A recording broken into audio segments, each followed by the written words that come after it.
país. En efecto, contamos ya con un nuevo reglamento para designar a un contralor o contralora general del Estado, y en ese contexto nosotros seguiremos con el concurso, con el proceso, con las diferentes etapas y obviamente con las importantes incorporaciones que desde la sociedad civil se ha realizado a este documento. Doctor, bueno, hace pocos, diría yo, el día de ayer, justamente la presidenta del Consejo de Participación Ciudadana hacía una denuncia y que, claro, nos tiene un poco intrigados y a la vez sorprendidos de que hay fuerzas extrañas, externas e internas, que no quieren que se nombre el Contralor General del Estado. Ustedes más o menos tienen ¿a qué se debe esa situación? Bueno, evidentemente recordará, estimado amigo periodista, las denuncias que realizó en su momento la fiscal general del Estado cuando señaló que miembros del gobierno anterior estarían detrás de este proceso donde hoy el ex contralor, hoy preso, está en estos líos jurídicos. Eso efectivamente ha generado que en muchos aspectos o muchas personas no quisieran que avancemos en este concurso y quisieran que el Consejo no haga absolutamente nada, pero nosotros hemos decidido avanzar, hemos decidido realizar el concurso, hemos decidido colocar distintos aspectos importantes para la transparencia de este proceso y hemos enviado ya el presupuesto al gobierno nacional para que se pueda agilitar estos recursos financieros y poder iniciar ya con la convocatoria. Entonces, hoy el gobierno ya tiene el presupuesto en el Ministerio de Finanzas, esperamos que pueda agilitarse estos recursos y en ese sentido poder avanzar en el concurso. Y obviamente con nosotros, a pesar de estas situaciones, continuaremos, ¿no? ¿Ustedes sienten que tal vez la minoría que se encuentra al interior del Consejo de Participación, hablamos de la minoría que también existe en el Consejo de Participación Ciudadana, está torpedeando el proceso? Porque lo escuchábamos al consejero Ulloa decir que no se ha tomado en cuenta muchos aspectos, bueno, varios artículos dentro del reglamento que se habían sugerido por parte de los aportes de los ciudadanos. Bueno, se han tomado en cuenta varios aportes de la ciudadanía.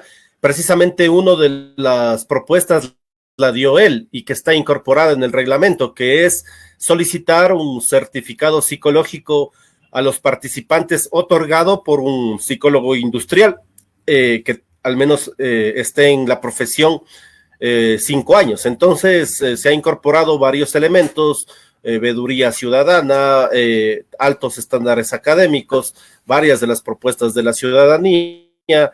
En ese sentido, obviamente están y constan en el reglamento, pero ya en la práctica, a la hora de votar y de avanzar en el concurso, puede verse algunas discrepancias y diferencias. Sin embargo, la mayoría de consejeros continuamos trabajando, continuamos con el concurso y seguiremos adelante.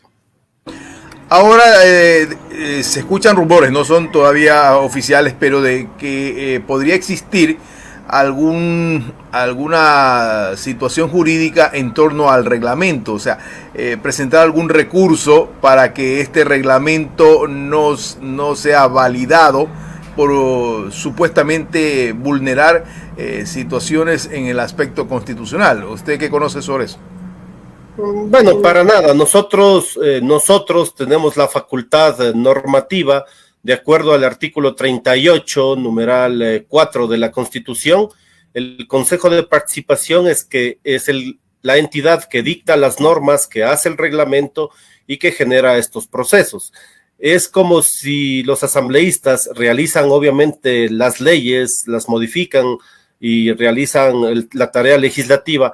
Nosotros tenemos la facultad normativa en el caso de los reglamentos. Entonces, es un ejemplo de cómo se generan los aspectos normativos en el país, ¿no? Al final del día es atribución del Consejo de Participación llevar adelante estos concursos bajo una reglamentación, ¿no? Y es como una ley en la Asamblea Nacional. A veces existen mayorías para aprobar las leyes y otras personas que se quedan en minoría, ¿no? Pero eso no significa que la ley no se publique en el registro oficial y no avancen los procesos que se han aprobado, ¿no? Ahora, doctor, el no colocar la prueba oral dentro del reglamento para la calificación de los candidatos genera tal vez alguna situación de disminuir el proceso, darle mayor agilidad, o cuál es la intención que ustedes tuvieron para no colocar esa prueba oral. Esto fue una sugerencia también de la sociedad civil, de varios profesionales que han señalado que una entrevista oral sería una evaluación subjetiva y que obviamente depende del evaluador, es decir, que no se sujeta a parámetros objetivos. Voy a poner un ejemplo. Si usted tiene un título, se le califica y se le coloca sus puntos. Si usted da una prueba, se califica las preguntas que respondió bien. Es decir, son parámetros objetivos. Pero cuando ya al final del concurso va a estas famosas entrevistas, evidentemente podría evidenciarse, de acuerdo a los profesionales que señalaron esta recomendación, aspectos subjetivos. Es decir, no objetivos en cuanto a la evaluación, además de que alarga el concurso innecesariamente y otros parámetros más. Por eso se ha decidido quitar esta etapa para poder agilitar el concurso, pero sobre todo porque no es un parámetro objetivo, depende colocar una calificación. Entonces eso se presta a subjetividades y eso es lo que queremos evitar, precisamente solo colocando situaciones objetivas de calificación. Si tiene un título, si tiene su certificado, si tiene su documento, acredita una puntuación, y si da una buena o mala prueba, tiene su calificación igual, es decir, el esfuerzo concreto del postulante en torno a estos temas, ¿no? Bueno, le va a tocar a usted batallar con la más dura en estas semanas. Sabemos que la presidenta, por su estado de gravidez, su embarazo, pues creo que va a tomar una licencia y usted asumirá la presidencia. Decía lo más sensible porque ya comienza una campaña en contra del Consejo de Participación Ciudadana, sobre todo en el tema de que se está promocionando una consulta popular. En notas de prensa ya vemos que hay cuestionamientos a ciertos exfuncionarios, en donde se dice que dentro del Consejo de Participación Ciudadana hay movimientos de personal. Bueno, declaraciones de esta y otras es con la finalidad de deslegitimar a esta institución. Usted ya tiene preparada ya justamente todas las armas para enfrentar esta batalla que le va a tocar llevar a cabo, para enfrentar, digo yo, la situación mediática que se le viene en contra del Consejo de Participación Ciudadana. Bueno, nosotros ya estamos curados del espanto. Hemos pasado 2 procesos que han sido archivados en la Asamblea Nacional. Entonces, desde el surgimiento mismo de esta nueva administración han surgido una serie de amenazas, pero nosotros las tomamos con tranquilidad, seguimos trabajando normalmente. Cuando hemos defendido la institución, todos los consejeros se han unido de una u otra manera. Eso determinó que se archiven todas estas pretensiones en la Asamblea Nacional en el anterior periodo. En ese contexto, nosotros continuaremos trabajando. Es necesario ubicar de dónde vienen estos cantos de sirena.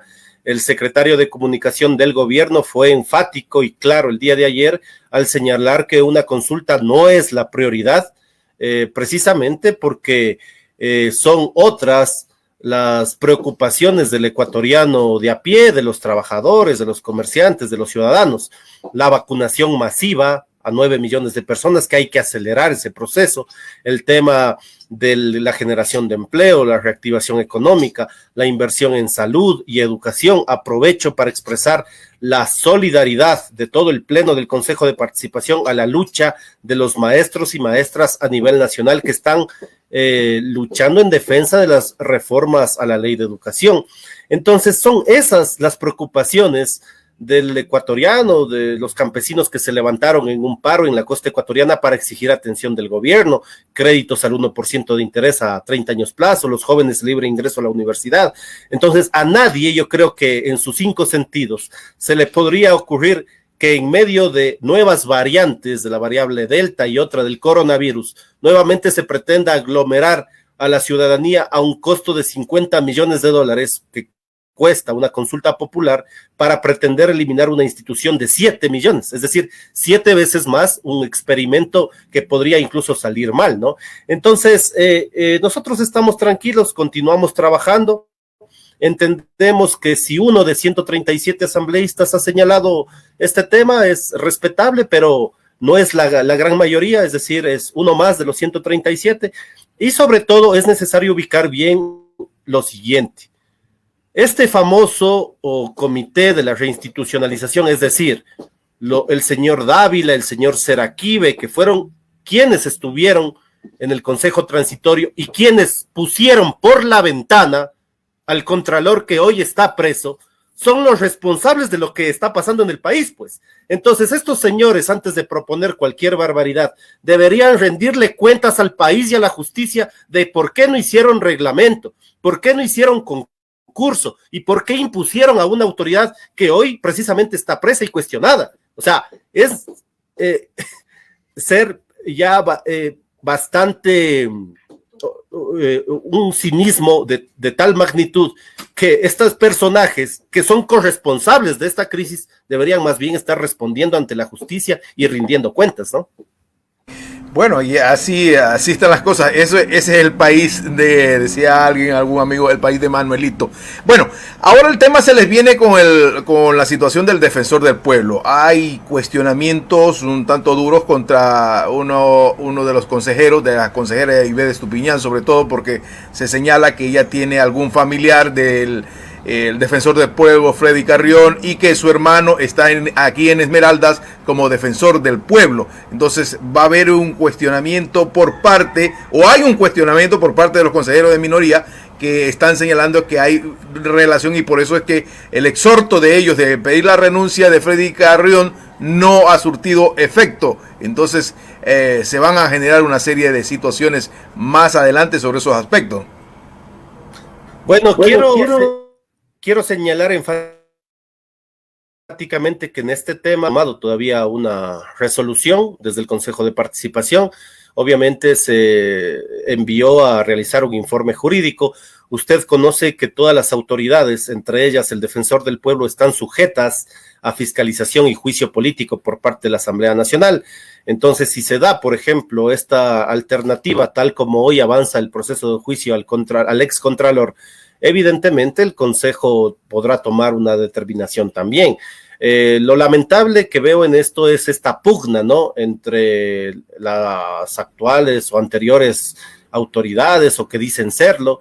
Entonces, más bien podríamos hacer un borrón y cuenta nueva y un tercero podría ser ubicado para tranquilidad del país y evitar estas disputas intestinas, ¿no? Y ojalá pues se comience a trabajar por el país, como usted señala, consejero, porque al fin y al cabo con estos vaivenes, esta desviación de la atención a los problemas que son sensibles en el Ecuador, pues nos tienen un poco a nosotros entretenidos, y lo que ocurre en el Ecuador pues no se lo toma con mucha responsabilidad. Lo dejamos en la parte final del consejero y esperamos que los procesos que se vienen a cabo tengan justamente esa celeridad para que el pueblo ecuatoriano ya conozca de buenas fuentes que se ha generado acciones en su favor. Sí, agradecer, estimado Iván, agradecer a Palmas TV la apertura plural de estos importantes medios de comunicación. Únicamente decirles a los ciudadanos que nosotros continuamos trabajando con normalidad, avanzaremos en el concurso de Contralor, está convocado ya el concurso para defensor público y también realizaremos la reglamentación para el tema del Consejo Nacional Electoral, la renovación parcial que manda y obliga a la transitoria 1ª de la Constitución. Entonces, nosotros continuaremos, hemos generado 300 escuelas de capacitación y formación ciudadana, hemos acreditado más de 150 veedurías, decenas de observatorios, hemos colocado 14 denuncias sobre presuntos actos de corrupción de los 2 gobiernos anteriores. Entonces, el Consejo sigue trabajando, continuará. Llamamos a un diálogo al gobierno y a la Asamblea Nacional porque ellos también son parte del proceso de designación del Contralor. Mire que quien califica las carpetas para la autoridad de la Contraloría es un delegado del presidente, un delegado de la Asamblea, un delegado de la función judicial, un delegado de la función de transparencia y un delegado de la función judicial, más 5 ecuatorianos que provienen de un concurso de méritos. Es la comisión de selección encargada de valorar las hojas de vida. Entonces, como puede ver, todas las instituciones de una u otra manera están involucradas en la buena marcha y la transparencia de este concurso.